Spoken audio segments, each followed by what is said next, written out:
Happy Sabbath day po. So, kami po ay nandito sa, nasaan tayo yung nasa kanan. Kaninong bahay yon? Kay Tita Johnny. Johnny Lunag. Kay Johnny Lunag.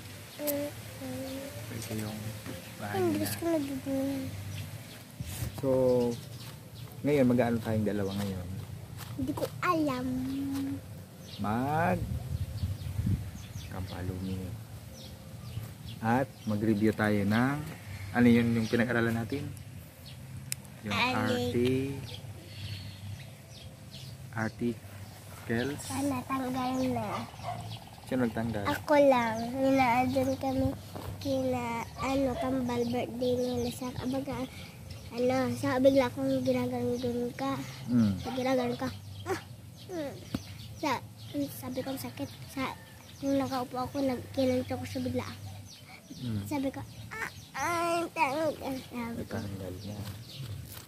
Hindi man masyadong masakit. Masakit. Tingnan niya. Ay, dugo to kugubi. Kagabi, natanggal. Magtutubo man lang yan ulit. Ito ay na. So, ngayon ay ano yung pinag-aral natin nung nakaraan? Si Hoyga. Yung article of faith. Articles of faith. Ang faith, di ba ay yung kahit di natin makikita pero alam natin kaso alam na natin na andyan si Jesus Christ. Oo, yan. Alam mo yung cross. Yan, tignan natin. Saan? Wait, saan mo pinapakita? Yan. Cross. Dito, Papa. Saan?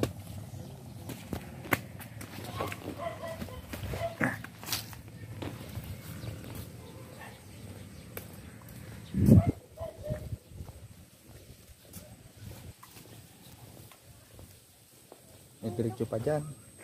Dati dito ko nilagay yung bird. May bird dyan. Kailan lang? Nung ba yung bird na sinabi ko nakain yung kaso buhay pa. Saka kinuha namin ni Mama at saka nilagyan namin ng gamot. Ang palalala yung kung kailan saka yung patay na sabi ko, Mama, tayo sa gugo. Saka namatay na yung ibon agad. Ang kailangan sensitive na ibon yun. Kailangan water pala at ilagay. Kaso may isa pang ibon. Kawawa siya. Nung nakahiga kami sa higaan. Sa mananinig ko, hinahabol kasi ni Molly. Binuksan ko baka sabi ko, Mama, ibon na tayo. Sabi binuksan ko. Biglang nagtakbo yung ibon doon sa jacket. Saka nagtago sa hinarang ni Mama yung pain na saka si Molly hinahabol pa din. Saka kinuha na ni Ate Jo. Saka yung ibon, kapit-kapit ko, hindi man nakagat. Saka binigay ko sa saka si Ate Ali, kinuha niya na yung bird. Saka pinalayo na. Kumipad na yung bird. Ang bilis na tumakbo. Ano na? Paano na tayo? Ano gagawin natin? Lingkuga yung bawal mag-vlog na yun. Hindi man to nakikita.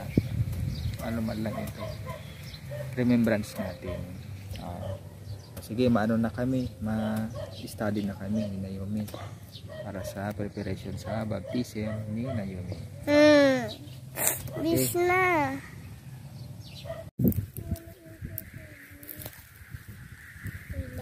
May nakita kang tutubi kanina.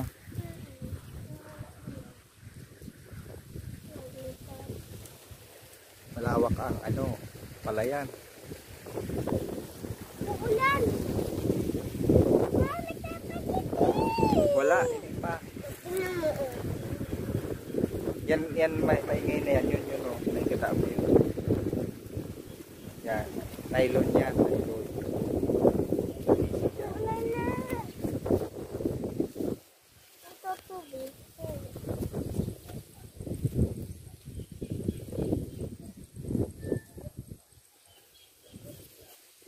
alam papa na friendly yung mga ibon.